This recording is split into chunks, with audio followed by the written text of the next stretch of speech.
importance of multilateral engagement and what the United Nations means in a very challenging time for the world. Really what we've seen, I think, in Bangladesh is an evolution of that partnership. There's a very big difference between the partnerships we saw in the early 1970s and what we've seen today. And how I would describe that is very much one of really evolving and being much more a partner in innovation and technical learning, and really a sea shift in terms of the service provision or what support Bangladesh needs. And obviously the way we work in the United Nations is very much in alignment with the planning of the government and the prioritization of the government. And sitting beside the Honourable State Minister for Planning, and I know that the 8th five-year plan and now the conversation around the 9th five-year plan will really be critical in terms of determining how we move forward. So what we're seeing is really more of a technical and an advisory and support role.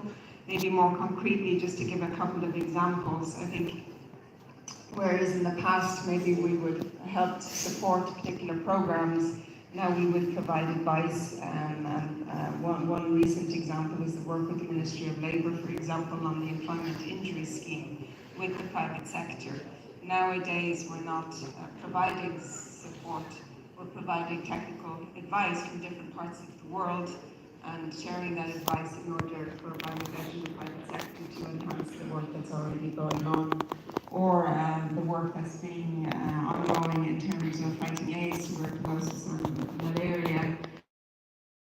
And Bangladesh is integrating those programs and those services within the Ministry of Health and the health sector, and we're able to offer advice and support. I think 2026 has already been touched on as a very big year for Bangladesh as the country graduates from LDC status. And so how we can work to support thinking through the transition to make sure that graduation is as smooth as possible, and how we can enhance and provide technical skills and innovation.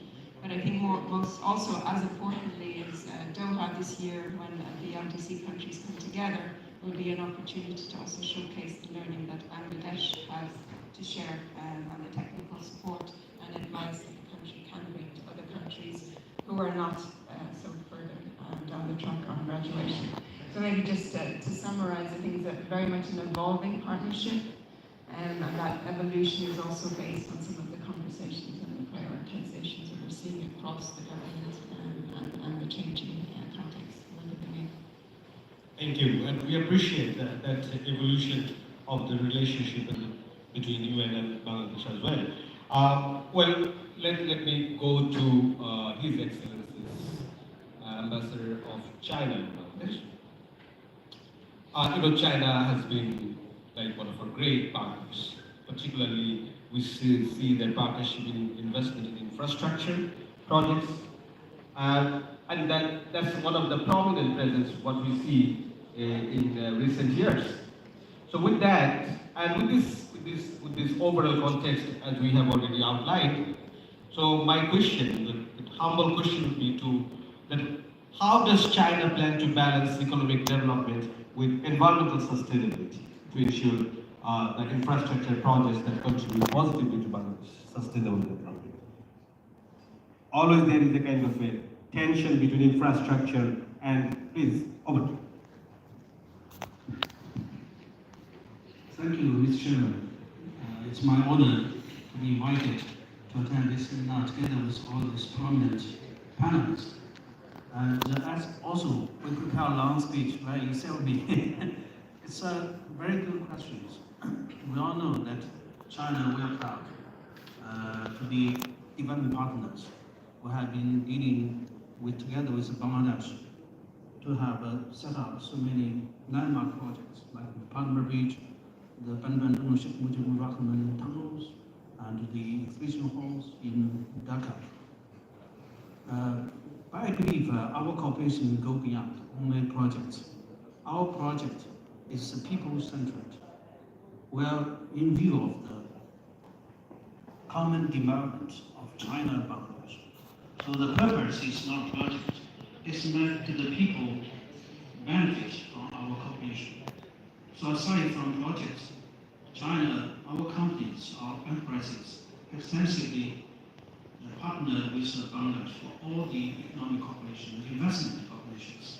So we have a lot of projects not only in infrastructure building, but also on power plant building. I have figure. Now is the summer. It's the peak time for power consumption of Bangladesh. You know what? Now the power plant built by China company contributes 20% of power consumption by Bangladesh. So that is demonstrate our contribution. And beyond that, we also have cooperation on science technology, on the environmental protection, on the education skill development. We'll do whatever we can to work with along Bangladesh for the graduation of the smart Bangladesh. So you just mentioned, now there's some state the battery, the lithium battery. China also the largest producer, all related to the climate adaptation and reduce the greenhouse gas. So in view of the future of Bangladesh, now we are working, we are trying to urge as much as Chinese investment as possible in these new areas. So that is, I believe, is new contribution China has made for sustainable development of Bangladesh. Now, also we see the solar power the plants, and China is working to set up the first ever the battery company or manufacturing plants in Bangladesh. And we are trying to introduce the first ever the EV assembly line in Bangladesh. So that is what we are going to do. But one thing I also need to encourage Bangladesh needs to come out with a more mechanized, comprehensive policy as to introduce these new techniques and these new industries. For example, for EV, so far Bangladesh haven't come out with a comprehensive policy. So whether if China or other stakeholders introduce EV into Bangladesh, what sort of the preferential treatment they can enjoy? It's not so much clear. So we're encouraging Bangladesh to come out. So we're going to work together to make Bangladesh a centerpiece in the future, at least in South Asia, as the driving force for adoption of economic change and to have green industries set up in Bangladesh. Thank you, Mr. Chairman. Thank you for giving us some good news, and of course, Bangladesh. Bangladesh has already, we have made a Mujib Prosperity Plan, Mujib Climate Prosperity Plan, in which we have very great, ambitious, to some extent, green transition plan, and let's see how we can leverage the partnership with China to achieve that green energy transition.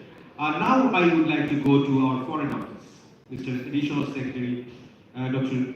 Nozrul Islam, Mr. Foreign Affairs of Bangladesh. As you see, our development partners they have different strategies and they are taking different